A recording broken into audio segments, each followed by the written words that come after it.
warahmatullahi wabarakatuh. My name is Nur Hikmah and I'm speaker one. Assalamualaikum warahmatullahi wabarakatuh. Perkenalkan, nama saya Muhammad Tazir Ubedillah sebagai pemateri kedua. Assalamualaikum warahmatullahi wabarakatuh. My name is Muhammad Fadel Fajrin and I am as speaker 3. Pengertian masalah. Jadi masalah adalah sesuatu yang tidak disukai adanya, menimbulkan masalah bagi diri sendiri dan atau orang lain, ingin atau perlu dihilangkan. Belajar juga diartikan sebagai suatu proses yang dilakukan individu untuk memperoleh suatu perubahan tingkah laku yang baru secara keseluruhan, sebagai hasil pengalaman individu itu sendiri dalam interaksi dengan lingkungannya. Jadi masalah belajar adalah suatu kondisi tertentu yang dialami oleh murid dan menghambat kelancaran proses yang dilakukan individu untuk memperoleh sesuatu perubahan tingkah laku yang baru secara keseluruhan. Kemudian jenis-jenis masalah belajar. Pertama, keterlambatan akademik, yaitu keadaan murid yang diperkirakan memiliki intelijensi yang cukup tinggi tetapi tidak dapat memanfaatkan secara optimal. Yang kedua, kecepatan dalam belajar, yaitu keadaan murid yang memiliki bakat akademik yang cukup tinggi atau memiliki IQ 130 atau lebih tetapi masih memerlukan tugas-tugas khusus untuk memenuhi kebutuhan dan kemampuan belajarnya yang amat tinggi. Ketiga, sangat lambat dalam belajar, yaitu keadaan murid yang memiliki bakat akademik yang kurang memadai dan perlu dipertimbangkan untuk mendapatkan pendidikan atau pengajaran khusus. Yang keempat, kurang motivasi belajar, yaitu keadaan murid yang kurang bersemangat dalam belajar. Mereka seolah-olah tampak jera dan malas. Kemudian bersikap dan kebiasaan buruk dalam belajar, yaitu kondisi murid yang kegiatannya tahu perbuatan belajarnya sehari-hari antagonistik dengan seharusnya, seperti suka menunda tugas, mengulur waktu, membenci guru, tidak mau bertanya untuk hal-hal yang tidak diketahui, dan sebagainya. Yang terakhir, sering tidak sekolah, yaitu murid-murid yang sering tidak hadir atau menderita sakit dalam jangka waktu yang cukup lama, sehingga kehilangan sebagian besar kegiatan belajarnya. Faktor-faktor penyebab timbulnya masalah belajar. Pertama, faktor yang bersumber dari diri pribadi atau internal. Kedua, faktor eksternal. Jadi faktor internal itu terbagi menjadi faktor psikologis dan faktor fisiologis. Kemudian faktor fisiologis itu ada intelijensi, bakat, dan motivasi. Intelijensi di sini, siswa yang punya intelijensi tinggi akan lebih mudah dalam memahami pelajaran yang diberikan guru atau lebih berhasil dibandingkan dengan siswa-siswa yang berintelijensi rendah. Kemudian bakat, apabila bahan yang dipelajari oleh siswa tidak sesuai dengan bakatnya, maka siswa akan mengalami kesulitan dalam belajar. Selanjutnya, motivasi. Prestasi belajar siswa bisa menurun apabila siswa tersebut tidak mempunyai motivasi dalam belajar.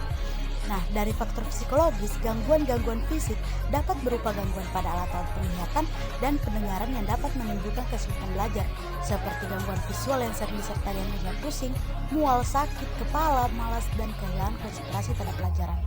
Selanjutnya, faktor eksternal. Ada faktor yang bersumber dari lingkungan sekolah, faktor keluarga.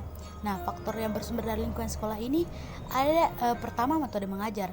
Apabila guru menggunakan metode yang sama untuk semua bidang studi dan pada setiap pertemuan akan membosankan siswa dalam belajar. Yang kedua, hubungan guru dengan guru dengan siswa, dan siswa dengan siswa. Dalam proses pendidikan antar guru dengan siswa, dan antar siswa tidak terjalin hubungan yang baik dan harmonis untuk bekerja sama, maka siswa akan mengalami kesulitan dalam belajar. Yang ketiga, sarana dan prasarana. Alat-alat belajar yang kurang atau tidak lengkap, buku-buku sumber yang diperlukan sulit dapatkan, ruang kelas tidak mencukupi syarat seperti terlalu panas, pengap, dan ruang kecil yang tidak sesuai dengan jumlah siswa. Nah, dari faktor keluarga, yang pertama itu keadaan ekonomi keluarga. Apabila anak hidup dalam keluarga miskin dan harus bekerja membantu mencari tambahan ekonomi, akan menimbulkan kesulitan bagi anak. Mungkin akan terlambat datang, tidak dapat membeli peralatan sekolah yang dibutuhkan, tidak dapat menyusahkan perhatian karena sudah lelah, dan sebagainya. Yang kedua, hubungan antar sesama anggota keluarga. Apabila hubungan antar keluarga tidak harmonis, seperti orang tua sering bertengkar, orang tua otoriter, peraturan yang ketat, dan sebagainya, maka anak tidak bisa berkonsentrasi dalam belajar. Yang terakhir, tuntutan orang tua. Tuntutan orang tua dapat menimbulkan kesulitan belajar bagi anak apabila tuntutan itu tidak sesuai dengan kemampuan, minat, dan bakat anak. Nah, yang terakhir, faktor lingkungan masyarakat.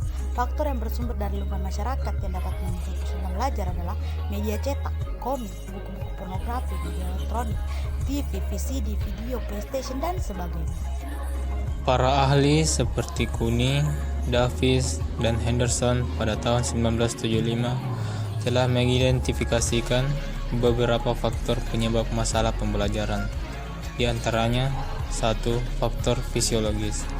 Faktor-faktor yang menjadi penyebab masalah belajar peserta didik ini berkait dengan kurang berfungsinya otak susunan syaraf ataupun bagian-bagian tubuh lain. 2. Faktor sosial merupakan suatu kenyataan yang tidak dapat dibantah jika orang tua dan masyarakat sekeliling sedikit banyak akan berpengaruh terhadap kegiatan belajar dan kecerdasan peserta didik, sebagaimana ada yang menyatakan bahwa sekolah adalah cerminan masyarakat dan anak adalah gambaran orang tuanya. 3. Faktor kejiwaan.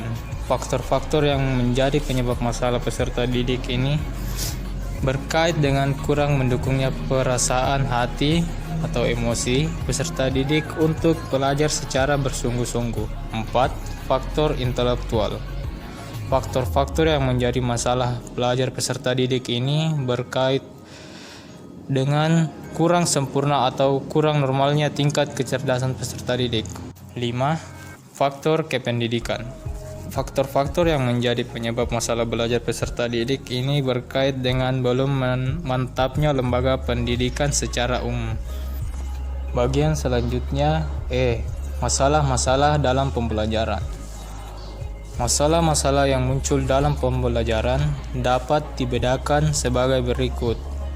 Pertama, dari segi guru. 1. Guru mendapat kesulitan menerapkan metode pembelajaran yang tepat dan bervariasi.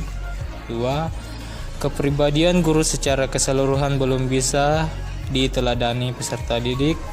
3. Penerapan tugas sebagai pengajar, pendidik, pelatih belum dapat berjalan optimal. 4. Guru mendapat kesulitan dalam mengidentifikasi materi esensial dan materi sulit. 5. Komitmen, kerja, dan keikhlasan guru dalam merencanakan dan melaksanakan pembelajaran belum sesuai harapan. 6. Guru masih mengandalkan lembaran kegiatan peserta didik atau yang biasa disebut LKS yang dijual penerbit untuk pekerjaan rumah peserta didik karena kesulitan dalam mengembangkan LKS sendiri. 7. Guru kesulitan menerapkan disiplin bagi peserta didik dalam belajar. 8. Kemampuan guru masih kurang dalam mengelola laboratorium sehingga kesulitan menyajikan materi sains secara praktek. 9. Guru kesulitan dalam mengembangkan media pembelajaran yang sesuai. 10. Guru kesulitan membuat alat evaluasi belajar dan mengembangkan emotional spiritual question. Yang kedua, dari segi kurikulum. Bagian pertama, isi kurikulum yang padat menyulitkan guru untuk mencapai target yang hendak dicapai dan menerapkan pendidikan pada peserta didik sehingga menghambat kemampuan peserta didik berpikir tinggi. 2. Pelaksanaan kurikulum dan evaluasi hasil belajar cenderung pada ranah kognitif sehingga ranah afektif dan psikomotor cenderung tidak diterapkan. 3. Materi cenderung lebih tinggi untuk meningkat kemampuan peserta didik. 4. Kurikulum yang sering berubah membuat guru sulit menjalankannya di sekolah. Bagian 3, dari segi peserta didik. 1. Minat baca, motivasi belajar dan daya nalar peserta didik relatif rendah. 2. Kemandirian dan strategi belajar kurang baik. 3. Kurang efektif memanfaatkan waktu dan sumber belajar. 4. Aktivitas bertanya di kelas rendah. 5. Mudah terpengaruh oleh dampak negatif teknologi. Bagian 4, dari segi manajerial. Pertama, kurangnya perhatian pemimpin terhadap sarana dan prasarana sains baik laboratorium maupun media. 2. Pelatihan meningkatkan mutu guru belum merata. 3. Supervisi oleh kepala sekolah dan pengawas belum optimal. 4. Kurangnya reward bagi guru yang kinerja baik dan sebaiknya. Bagian 5, dari segi orang tua. 1. Kurangnya perhatian orang tua, disiplin, kepedulian, bimbingan belajar, dan fasilitas belajar di rumah. 2. Kuatnya pengaruh televisi di rumah, sedangkan orang tua tidak dapat mencegahnya. 3. Banyaknya orang tua yang tidak mengenali bakat anaknya. 4. Tingginya harapan orang tua dibandingkan kemampuan anaknya. Bagian 6 dari segi pemerintah. 1. Kurang optimalnya perhatian pemerintah dalam pengadaan sarana, fasilitas laboratorium, dan buku-buku perpustakaan sekolah. 2. Adanya intervensi birokrat yang terlalu jauh terhadap kebijakan pendidikan, misalnya pengangkatan kepala sekolah. Bagian 7. Dari segi lingkungan atau masyarakat. 1. Lingkungan masyarakat kurang kondusif mendukung suasana belajar. 2. Kemajuan teknologi berpengaruh negatif terhadap konsentrasi belajar peserta didik. 3. Pendidikan agama kurang memadai. 4. Tidak aktifnya kegiatan organisasi di masyarakat yang dapat membangun kreativitas peserta didik. Upaya pengentasan masalah belajar. Beberapa upaya yang dapat dilakukan menurut Prayitno 1994 sebagai berikut. 1. Pengajaran perbaikan. Pengajaran perbaikan merupakan suatu bentuk layanan yang diberikan kepada seseorang atau sekelompok siswa yang menghadapi masalah-masalah belajar dengan maksud untuk memperbaiki kesalahan-kesalahan dalam proses dan hasil belajar siswa. 2. Kegiatan pengayaan. Kegiatan pengayaan merupakan suatu bentuk layanan yang diberikan kepada seseorang atau beberapa orang siswa yang sangat cepat dalam belajar. 3. Peningkatan motivasi belajar. Guru di bidang studi, guru pembimbing, dan staf sekolah lainnya berkewajiban membantu siswa meningkatkan motivasi siswa dalam belajar. Prosedur-prosedur yang dapat dilakukan menurut Prayitno adalah: A. Memperjelas tujuan-tujuan belajar. Siswa akan didorong untuk lebih giat belajar apabila ia mengetahui tujuan-tujuan atau sasaran yang hendak dicapai. B. Menyesuaikan pengajaran dengan bakat, kemampuan, dan minat siswa. C. Menciptakan suasana pembelajaran yang menantang, merangsang, dan menyenangkan. D. Memberikan hadiah, penguatan, dan hukuman bila perlu. E. Menciptakan suasana hubungan yang hangat dan dinamis antara guru dan murid, serta antara murid dengan murid. F. Menghindari tekanan-ketekanan dan suasana yang tidak menentu, seperti suasana yang menakutkan, mengecewakan, membingungkan, dan menjengkelkan. G. Melengkapi sumber dan peralatan mengajar. Bagian 4. Pengembangan sikap dan kebiasaan belajar yang baik. Setiap siswa diharapkan menerapkan sikap dan kebiasaan yang belajar yang efektif, tetapi masih ada siswa yang mengamalkan sikap dan kebiasaan belajar yang tidak diharapkan dan tidak efektif. 5. Layanan konseling individual. Konseling dimaksud sebagai pelayanan khusus dalam hubungan langsung tatap muka antara konselor dan klien. Oke, kita masuk bagian G. Upaya mengatasi masalah-masalah dalam pembelajaran. Untuk mencegah dan mengatasi masalah-masalah yang dapat muncul dalam pembelajaran dapat dilakukan berbagai upaya sebagai berikut. Yang pertama, dari segi guru. A. Guru harus menguasai kompetensi guru yang meliputi kompetensi pedagogi, kepribadian sosial, dan profesional sesuai Undang-Undang Nomor 14 Tahun 2005 atau kompetensi profesional sosial dan personal sesuai Depdikbud 1990.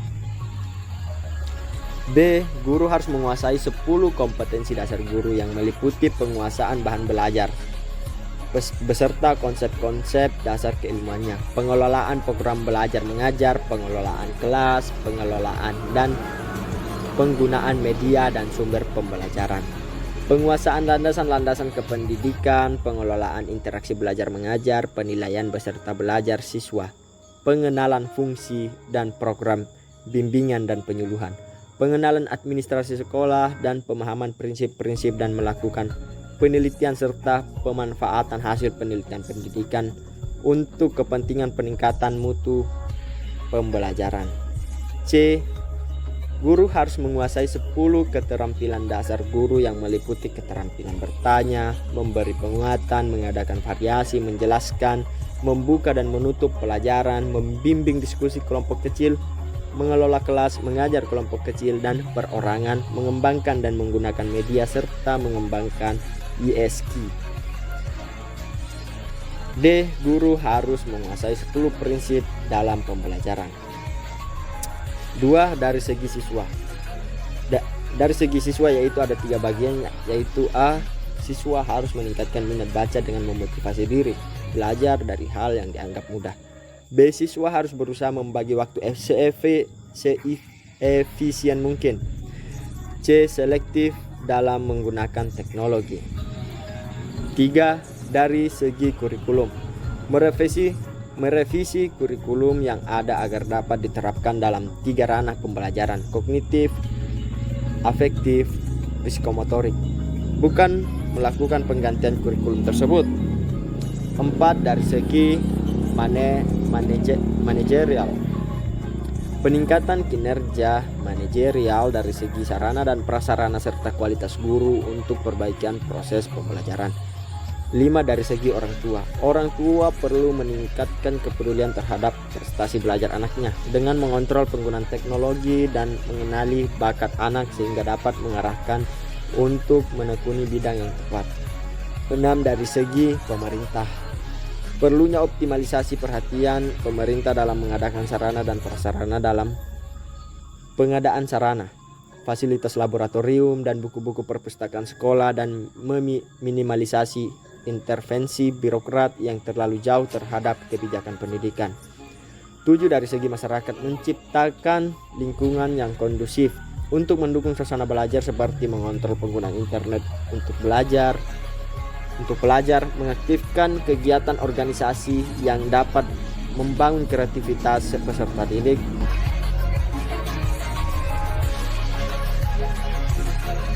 Waalaikumsalam warahmatullahi wabarakatuh.